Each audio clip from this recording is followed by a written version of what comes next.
os detalhes. Deixa eu falar agora com o Juliano Zimmer, que vai aparecer aqui junto comigo. A gente vai falar dos bastidores da política, o julgamento do Bolsonaro. Eu vou falar para você que isso é coisa para inglês ver. Quando terminou a eleição, que o Lula ganhou a eleição, eu já tinha falado aqui, ó, primeiro, Bolsonaro será preso, ele vai ser preso, vai ficar inelegível. Ah, mas ele cometeu crime? Precisa ter crime? Julgamento 100% ideológico. Ideologia, porque ele se reuniu, porque ele ia fazer amor com a sua esposa, resolveu não fazer, vamos condenar ele. Mas esse é assunto para o Juliano. Juliano, desculpa se meter no teu assunto aí, pode trazer as informações para a gente, Juliano. Bom dia. Bom dia, né? Bom dia, Pedro Bala. Bom dia a todos que acompanham o programa Café com o Bala. É uma palhaçada que o povo brasileiro é obrigado a acompanhar, né? E ontem teve mais uma sessão, então, desse falso julgamento que, para começar, não deveria nem ser um julgamento feito pelo TSE. Então, o julgamento de ontem, né, contra o ex-presidente Jair Bolsonaro, foi proferido mais alguns votos, e o placar já está em 3-1 contra o ex-presidente, e é claro que iria ficar dessa forma. Foi uma ação protocolada, para quem não lembra, pelo PDT, acusando o Bolsonaro de abuso de poder político, que pode deixá-lo inelegível por até 8 anos. Esse é o processo contra Bolsonaro. E, curiosamente, o PDT é um defensor histórico do voto impresso desde o tempo do seu líder, Leonel Brizola. Eu me lembro aqui que no ano de 2000, o Brizola, quando era candidato à prefeitura do Rio de Janeiro pelo PDT, ele criticou a urna eletrônica e falou que o voto deveria ser de papel novamente.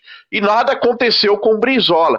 Agora, porque o Bolsonaro se reuniu com alguns líderes mundiais antes da eleição para falar sobre o assunto, é crime. Até o momento, os ministros André Ramos Tavares, Floriano de Azevedo Marques Neto e Raul Araújo Tavares e o relator Benedito Gonçalves votaram com relação a esse processo.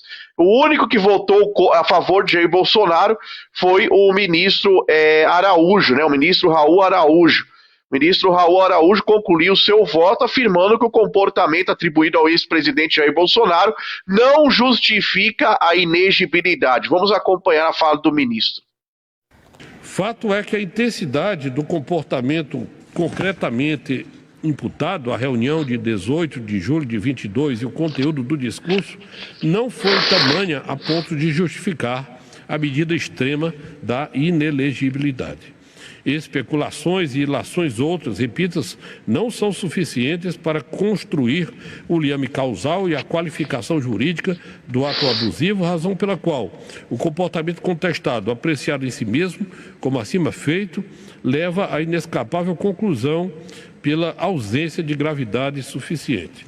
Por todo exposto, rogando vênias por esse demorado voto e também vênias especialmente dos entendimentos contrários e, em particular, do eminente relator, ministro Benedito Gonçalves, julgo improcedente o pedido.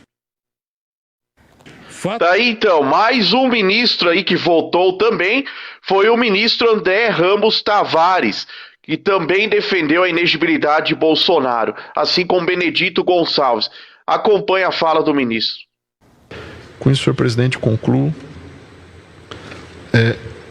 o meu voto para acompanhar o ilustre relator e julgar parcialmente procedentes os pedidos formulados na petição inicial, declarando a inelegibilidade de Jair Messias Bolsonaro para as eleições a se realizarem nos 8 anos subsequentes à eleição 2022, nos termos do artigo 22, inciso 14 da Lei Complementar 64 de 1990. Com o voto, senhor presidente. Aí, então, e também, por último, o ministro Floriano de Azevedo Marques Neto, que também votou contra Bolsonaro, também tem um pronunciamento rápido e concluiu seu voto. Sendo assim, no mérito, julgo a presente age nos seguintes termos. Julgo procedente para aplicar a sanção prevista no artigo 22, inciso 14 da Lei Complementar 64/90 e condenar o primeiro investigado, Jair Messias Bolsonaro, pela prática de abuso de poder político e de uso indevido de meios de comunicação nas eleições de 2022 e, por conseguinte, para declarar sua inelegibilidade por 8 anos seguintes ao pleito de 2022. B. Julgo improcedente o pedido em relação ao segundo investigado, Walter Souza Braga Neto. Deixo por óbvio de aplicar a sanção de cassação de registro de candidatura investigados por perda do objeto. Por fim, acompanho também o voto do ministro relator no tocante às providências derivadas por ele determinadas, em especial o oficiamento às autoridades condutoras dos inquéritos criminais instaurados para apurar os fatos, objeto da presente AGE e fatos correlatos. É como voto, senhor presidente. Tá aí, então, esses 3 ministros que você acompanhou foram os que votaram ontem. Benedito Gonçalves já tinha votado um dia anterior ao processo de julgamento de ontem, né? Então é o seguinte, hoje tem mais votação de ministros. Hoje tem a votação dos ministros Carmen Lúcia, primeiramente, e Nunes Marques e o Alexandre de Moraes, que é o presidente do TSE. Agora, um detalhe interessante é o seguinte, o ministro André Ramos Tavares, que acabou de ser nomeado para o TSE e que falou agora há pouco aí nas imagens que você acompanhou, ele já escreveu livros em parceria com o advogado do PDT, que é autor da ação contra Bolsonaro. Então você começa a ligar os fatos, você vai ver toda a trama, a estratagema do PT juntamente com esses ministros. O site do PDT também confirmou uma parceria com o escritório de advocacia desse ministro do TSE, André Ramos Tavares. Quer dizer, isso não é golpe. O ministro do TSE, que é amigo do advogado do partido que moveu a ação contra Bolsonaro e que está votando, ele deveria estar impedido de votar só por ter aí amizade com quem está acusando, né, o ex-presidente. Isso não acontece no Brasil. O voto do relator tem 460 páginas que não dizem nada, do Benedito Gonçalves, escreveu tudo isso para não dizer nada e não achou nenhuma prova contra o ex-presidente. Está parecido com o que aconteceu em 2017, naquele famoso julgamento da chapa Dilma Temer, ocorreu muito tempo depois das eleições, quando o Temer já era presidente da República, Dilma Rousseff já havia sofrido impeachment, daí que o TSE foi julgar a chapa Dilma Temer da eleição de 2014. Na época, o voto do ministro Benjamin Herman durou 14 horas, foram 4 sessões cansativas. O ministro Benedito Gonçalves está fazendo o mesmo com a sua ginástica jurídica, dizendo que Bolsonaro gastou 12 mil num cenário lá do Palácio do Planalto para receber embaixadores do mundo inteiro. E quer dizer, em 2017, Herman Benjamin, o ministro que acusou a chapa Dilma Temer, afirmou que a coligação Dilma Temer comprou 25 milhões em apoio de partidos políticos para aumentar o tempo de TV na propaganda eleitoral. 12 mil com 25 milhões. Olha a grande diferença.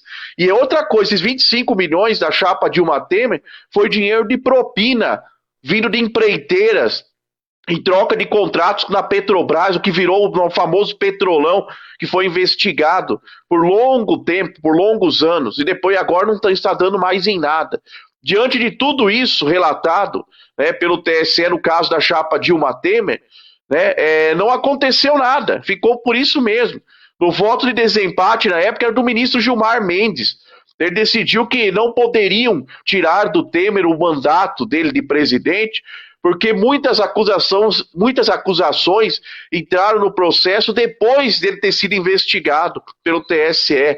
Agora o ministro Benedito Gonçalves recorreu a um documento chamado de Minuta do Golpe, que estava na casa do Anderson Torres, ex-ministro da Justiça de Bolsonaro. Esse documento apareceu depois da abertura do processo contra Bolsonaro, e eles falam que Bolsonaro escreveu um plano de golpe. Benedito Gonçalves diz que esse documento faz parte desse plano de golpe. Então Bolsonaro teria formulado tudo isso em tão pouco tempo. Quer dizer, esse julgamento sim é que é um golpe. E é o seguinte, o TSE não é uma vara criminal para condenar ninguém. Só falta agora eles fixarem uma pena para o Bolsonaro. Eles não deveriam existir, esse tribunal, porque não existe em outros países, só no Brasil. Mas como existem, deveriam funcionar, né, apenas em ano eleitoral, fiscalizando o processo eleitoral. Esse é o papel do TSE, e não julgar ninguém. Então está tudo errado, viu, Pedro Bala? Mas, como você bem disse, já estava previsto que isso ia acontecer e nós falamos aqui. Nós estamos bem representados pela justiça brasileira, viu, Pedro Bala? Deixa eu te falar, Juliano, deixa eu te falar aqui, a minha humilde opinião. O que eu acho que deveria ser fake news? Fake news, de repente aqui, ó, tá o jornal O Repórter, jornal que é um jornal impresso, que tem várias reportagens. Se tiver uma reportagem aqui que for mentirosa, fake news. O pessoal tá confundindo tudo. O que acontece? De repente, eu vou dar a minha opinião. Os caras mandam me prender, como tem vários blogueiros, políticos, comentaristas que estão presos por dar a sua opinião. Juliano, nós já estamos vivendo uma ditadura, Juliano.